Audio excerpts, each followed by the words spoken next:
Chers compatriotes, c'est en ma qualité de président élu de la République du Cameroun que je prends la parole pour qu'en raison de l'extrême gravité dans laquelle nous nous trouvons, j'estime utile de porter à la connaissance du monde en général et des nations qui ont érigé la démocratie et le respect des droits de l'homme comme fondement de leur existence, porter à leur connaissance le fait que tout le peuple camerounais aujourd'hui se trouve le dos au mur, confronté à une menace existentielle de la part de ce régime qui pratique du gangstérisme d'État, qui terrorise nos populations, procède à des purges politiques, purges aux faciès, purges dans toutes les régions de notre nation.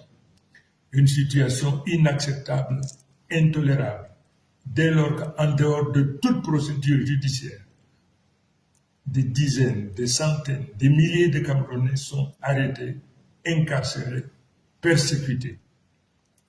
Je voudrais donc également attirer l'attention de tous les Camerounais, mais en particulier de tous ceux qui ont foi en Dieu, du sacrilège, de la profanation auquel s'est livré le président Biya lors de la soi-disant prestation de serment.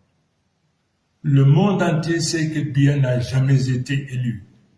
La nation camerounaise dans son ensemble sait que Biya n'a jamais été élu. Mais qu'il se permette de poser la main sur la Bible au nom de Dieu.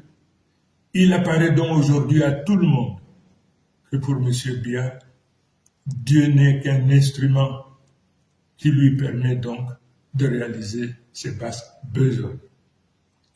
Je voudrais donc dire à ce régime qui pratique du gangstérisme d'État, qui se livre à du terrorisme d'État, qui arrête à tour de bras, qui procède à des purges ethniques, des purges aux faciès sur l'ensemble du territoire.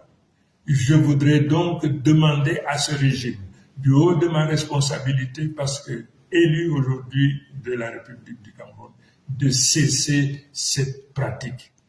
Les Camerounais n'en veulent plus, les Camerounais n'en peuvent plus.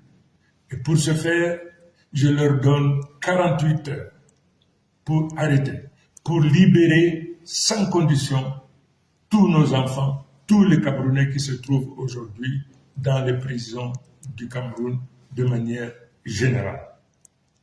Je leur donne 48 heures, faute de quoi le peuple camerounais se retrouvera en légitime défense et se sentira libre non seulement de se protéger, mais également de tout faire pour protéger leurs enfants et les récupérer partout où ils se trouvent. Voilà l'information cardinale que je me devais de porter à la connaissance de tout un chacun, mais en particulier, une fois de plus, le divorce désormais qu'il y a entre le président Biya et les religieux, quelle que soit leur obédience. Je vous remercie.